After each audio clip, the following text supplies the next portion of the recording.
Here's an interesting bit of data. More than 60% of people buying their first laser regret that choice within the first 3 months. And I'm getting tired of people buying the wrong laser, so in this video I'm going to show you 4 different lasers and help you understand which of these lasers will literally burn your hard-earned cash and which one is actually worth your money. Let's get going. Let's say you just bought this $1,500 diode laser and you bought it because some YouTuber showed you the power that it has to engrave on stainless steel, but what you really want to make is edge-lit signs on clear acrylic. Or maybe you spent $6,000 and you bought a fiber laser because it can do very deep engraving on a coin and it must have power, but you lay down a piece of paper, basic paper, and you can barely get your name engraved on it even with 100% power. So what does this mean? Well, it may mean you bought the wrong laser and you wasted your money. And Marilyn asked this question specifically as well because she doesn't understand lasers. She's new to lasers and she has a use case here and she wants to understand which laser to buy. So I get asked a lot of questions in email, in comments, in videos, and the most common question, which is the subject of this video, is what kind of laser should I buy?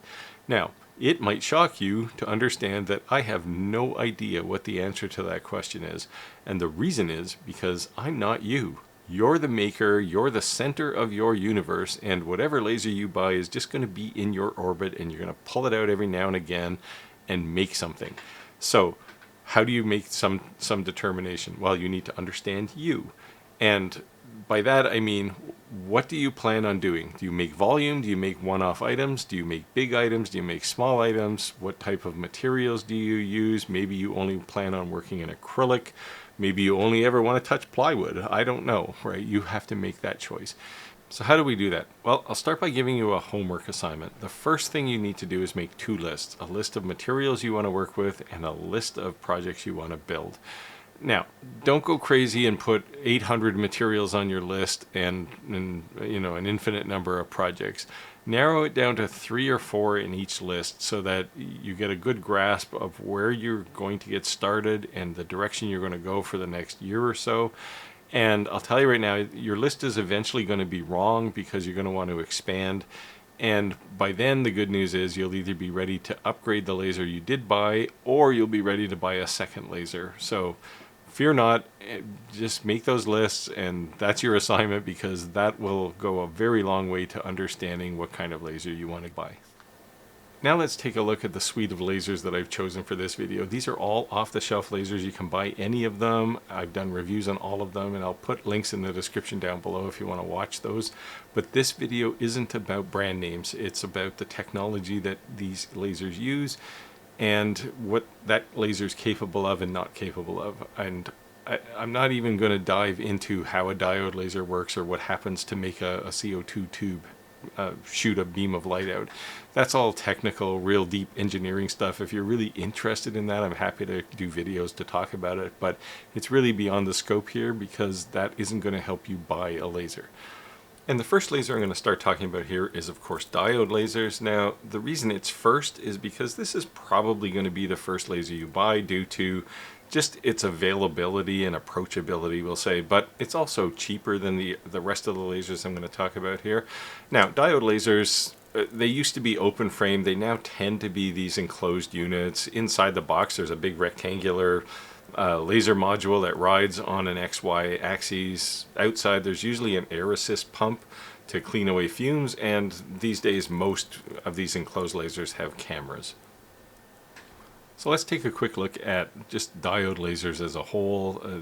I've put up some ranges of values here. These aren't necessarily representative of your particular laser if you have one, so they might change. But in general, diode lasers have very low maintenance, which is one of the reasons they're actually popular as a first laser. They don't really require a lot of attention. Worst case, you have to pull the nozzle off and clean the optic at the bottom. But even if you have air assist, that maintenance is far lower as well.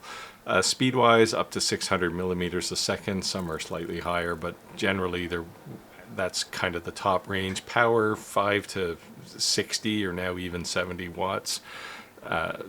Over time, lasers have gotten a lot more powerful. Price-wise, they've also gotten a lot more expensive. So if you have a general entry-level laser, it's probably going to be somewhere around $200. But if you have a side hustle or small business, you might want to opt for something at the higher end because it's a little faster and has more power for sure.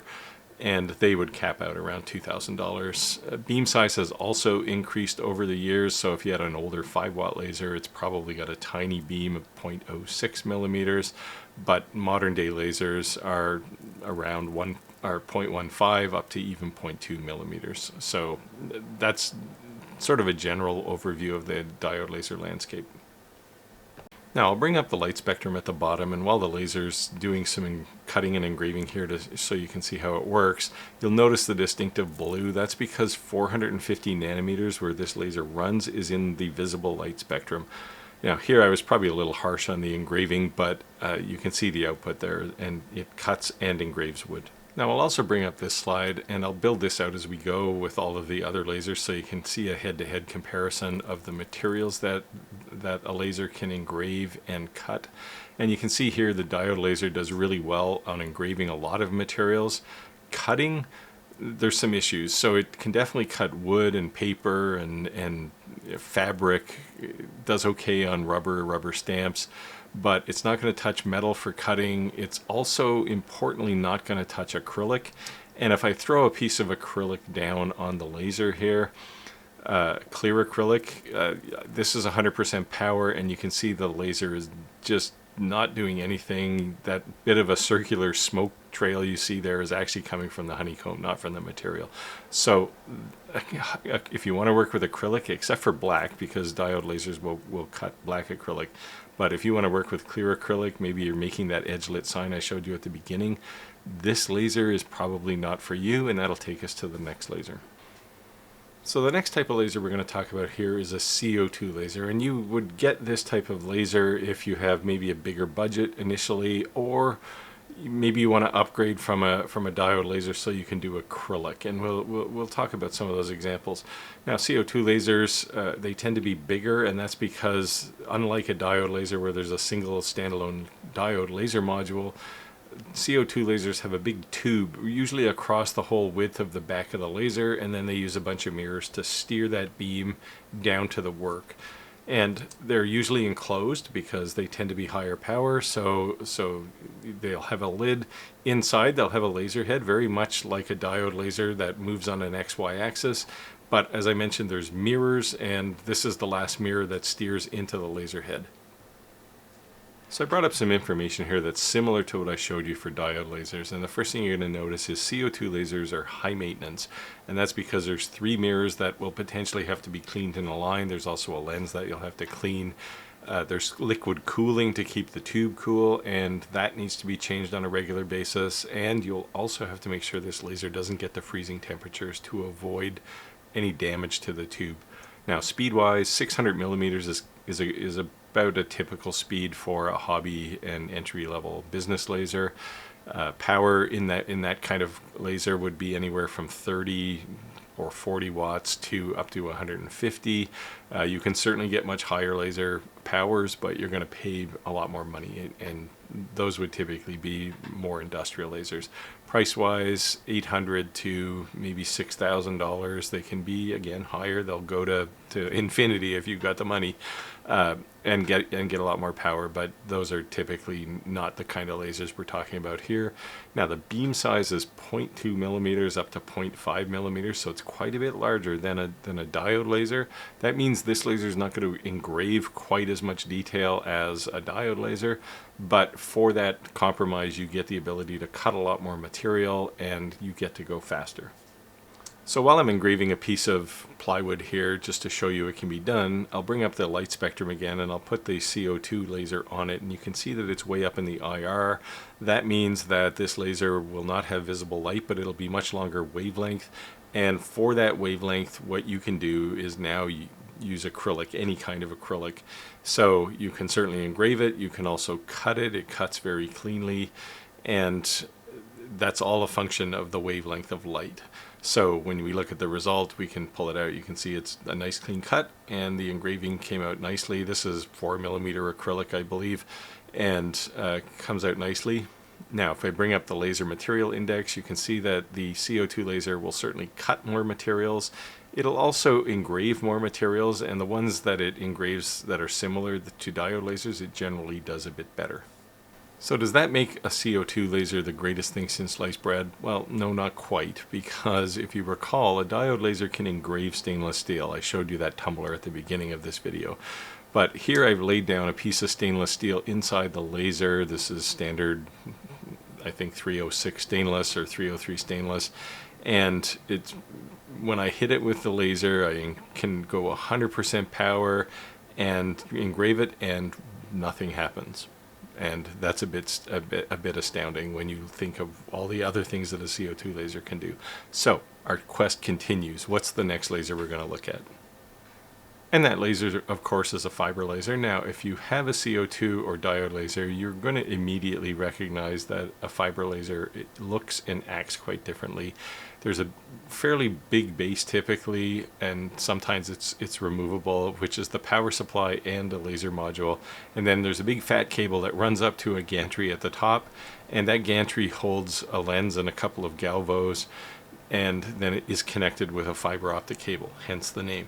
Now, the gantry can move up and down to focus the laser, and the workspace is typically smaller than it would be for any other kind of laser. The big lens is there. I mentioned there's galvos, and they steer the beam through that lens, which is why it has to be so big. And what that really means is there's very few moving parts, so this laser can go a whole lot faster than either a diode laser or a CO2 laser. So I'll bring up a spec sheet here so you can see what fiber lasers are all about. Now, you're going to notice first here that there's virtually no maintenance on a fiber laser. Contrast that to a CO2 laser where there's lots, and there's even a bit on a diode laser. Here, unless you put your thumb on the lens, there's almost nothing to do. Speeds are also significantly different. At 20,000 millimeters a second, these will scream. And that's a big difference if you're more in the business end of things where you have to get jobs done quickly. Time is money. These lasers are the kind you'll want if you're doing basic engraving. Power also, 20 watts is kind of the low end, and that would be a hobbyist fiber laser. But now, as of the time I'm recording this, there are a couple of companies that have 200 watt fiber lasers, and they will be able to do some pretty significant engraving. Prices, however, this is where you might put the brakes on, and that's because fiber lasers typically start around $2,000, and they can easily go to $15,000 or more. And again, that higher end price is usually more of a business laser. The beam size, very, very dramatically smaller than even a diode laser. Typically, they run around 0.02, sometimes 0.01 millimeters. Fiber lasers can certainly engrave almost any kind of metal. They're very tuned to metals, actually. They run, and I brought up the spectrum here again, they run in the 1064 nanometer range, which means they can engrave certainly stainless steel, brass. This particular laser that I have here can also do color because it's what's called a MOPA laser, and I'll put a link up above to the review for this laser so you can go find that out. Now, if I add the fiber laser to the material index, you can see here that it does engrave a lot of materials, and it does it really well. The particular laser I'm using here is a 60 watt, so it can do deep engraving on most things. But you'll notice that it doesn't cut all that well. And again, fiber lasers aren't really for cutting, but you can chew through a few things, some better than others. And you'll just have to really try if you're using a different material, whether it's going to do the job or not. So overall, there's again some limitations, but some serious advantages to a fiber laser. If you want to do fibrous material like wood or paper, it's probably not the laser for you because it just really doesn't have a wavelength that absorbs into paper or wood, for example. But if you want to do deep engraving or just engraving in general on stainless steel, brass, copper, you name it, it's the machine for that, and you can do some really creative things that you really can't do with any other laser. So is it perfect? No, it's going to have some challenges just like all the other lasers, but if it's on your material list to do a bunch of metal, this might be the laser to consider. So the final laser we're going to look at here is a UV laser. Now UV lasers are fairly new to the hobby and small business scene, but they've been around forever. I worked on industrial UV lasers back in the 1980s, and what makes UV lasers important is that they can mark almost anything. Now they're not going to do a ton of deep engraving, but you won't have to think a lot about whether your material can be engraved or not by this laser. So laser looks a lot like a fiber laser. It is a galvo laser, but it's very different because there is no fiber. The laser is actually this big box up on top of the gantry, and it just pipes its output straight out to again, a couple of galvos and through a big lens. So taking a look at some of the high-level details here, there's no maintenance with this laser. It's much like a fiber laser in that regard. Speed-wise, up to 20,000 millimeters a second, and that's a function of using those galvos to steer the beam around through the lens rather than trying to move everything. And as far as power, the power looks a little smaller here than it would be for most of the other lasers we've looked at. So 5 to 15 watts, but for a UV laser, that's ample power to do engraving of any material.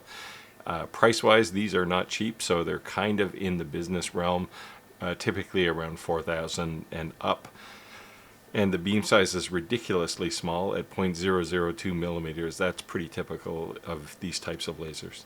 So while you look at some example engraving here, I'll bring up the spectrum, and you can see that this laser sits down in the 350 nanometer region. That means it's not visible to your eye, but that doesn't mean it can't do damage. I'll show you some examples. I mentioned the fine dot size will give you good image engraving, and here's a classic example of it. This image is actually about 1/10 of the maximum resolution of this laser.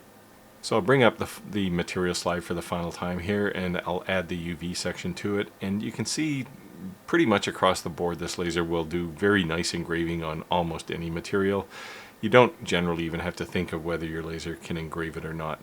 Now, you will notice a distinct lack of information on the cutting section. You can plow your way through a piece of leather or a piece of glass even, maybe a metal business card, but it's going to have to go very slow. It's going to take a lot of passes to make that happen. So I would say just don't even expect that you're going to cut anything with this laser. Now before I end this video, I wanted to get back to Marilyn's original question and answer it. But before I do that, I'll point out that there's affiliate links for each of the lasers that I used in this video in the description down below. If this video helped you understand which laser to buy and you've decided to buy one of these, please use those links. It will help out the channel, and I would really appreciate that. I'd also appreciate if you have further questions about these lasers. Feel free to leave them in the comment section down below. I'll read them all, and I try to answer as many as I possibly can. And also, if you did get something out of this video, be sure to give it a thumbs up, and please subscribe to the channel. All of that stuff really helps out the analytics, and it inspires me to make more videos. Now, back to Marilyn's question. So what I did was I took my logo and I dropped it into a design, and it's the same size. I engraved it on each laser. I tried to get the same depth as close as possible, and you can see the results here. It worked fine on a diode laser. It took 2.5 minutes. It worked fine on a CO2 laser. It was a little quicker. It worked fine on a fiber laser at 48 seconds. But it did not work on the UV laser. That doesn't surprise me because it's mostly for surface engraving, so there's no depth there. And even with 5 passes, it couldn't cut through the rubber. So Marilyn, if you're going to make stamps, buy one of the first 3 lasers. Don't buy a UV laser. It's just not good for this application. Now, no stamp is proven until you actually use it, so let me give it a try, and hey, there's my logo. It came out fantastic, and that's all there is. So I'll wind down here, and I'll say get out there, make your world, and I'll see you next time.